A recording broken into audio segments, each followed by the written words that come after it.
Today we're going to visit with Fishery Supervisor Scott Gangle and talk about what impact this winter had on our state's fisheries. I'm Mike Anderson with the North Dakota Game and Fish Department.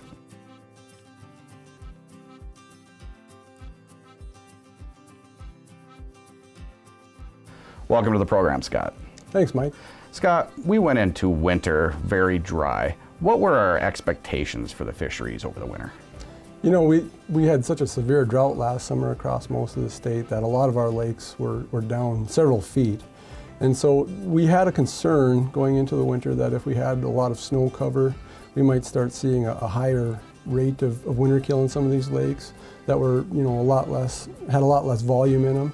And so that was something that we were looking out for when we went out this winter. Scott, your crews around the state just finished dissolved oxygen testing. Explain what that is. So just like people need air to breathe, fish need oxygen to breathe underwater.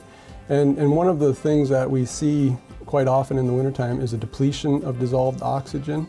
As you have plants that bloom in the summer and die back in the winter, or other organic matter is breaking down in the lakes, that process consumes oxygen under the water.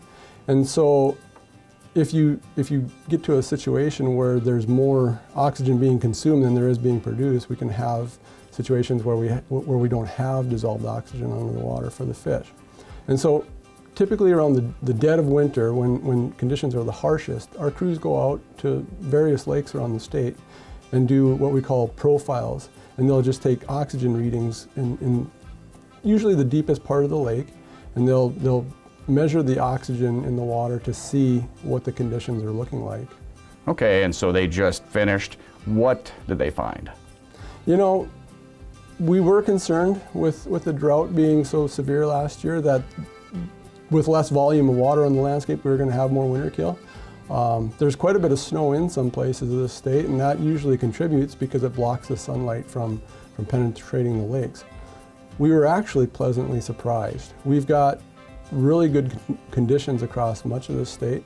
A few lakes look like they might be in jeopardy of winter killing, but we usually have some lakes that are prone to winter kill every year, and the ones that we're seeing low oxygen in are ones that typically have had some issues in the past. So they're not any surprises, really. If an angler's out fishing in the next few weeks here, ice fishing, what are some signs that might be potential winter kill?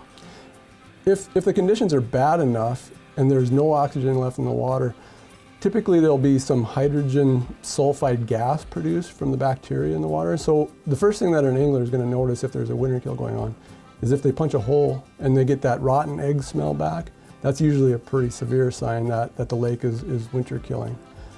If the conditions aren't extremely bad, but it's getting to the point where the oxygen levels are low enough, the fish might still be alive, but they may be lethargic. Occasionally you'll see fish coming up the hole, almost gasping for air.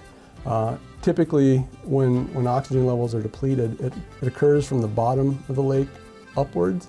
And so as the oxygen levels become more depleted, the fish are rising to get to that upper layer of water that has some oxygen in it. So you'll see fish swimming right under the ice or even coming up your holes sometimes.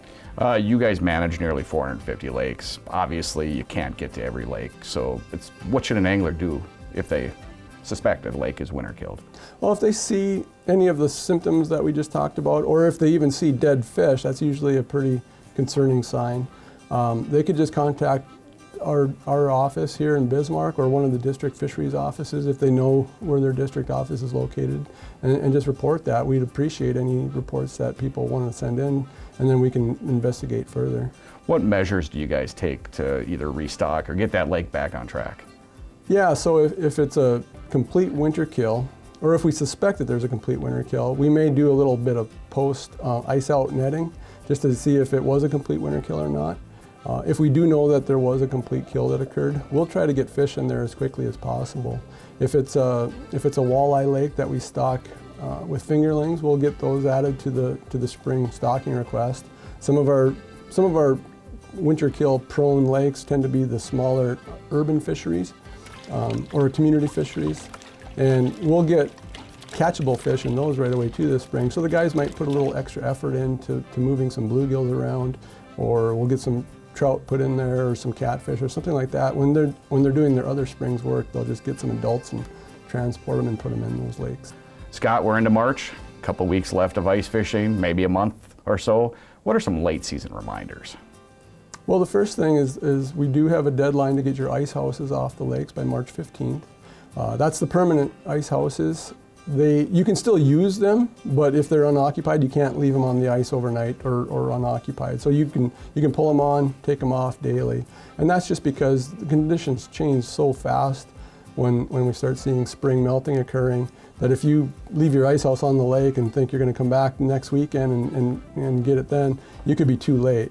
And we run into that situation every year. March 15th is another deadline for darkhouse spearfishing. Yeah, we have a seasonal closure for darkhouse spearfishing for northern pike on March 15th, and that just coincides with the same date that you have to get your ice houses off the lake.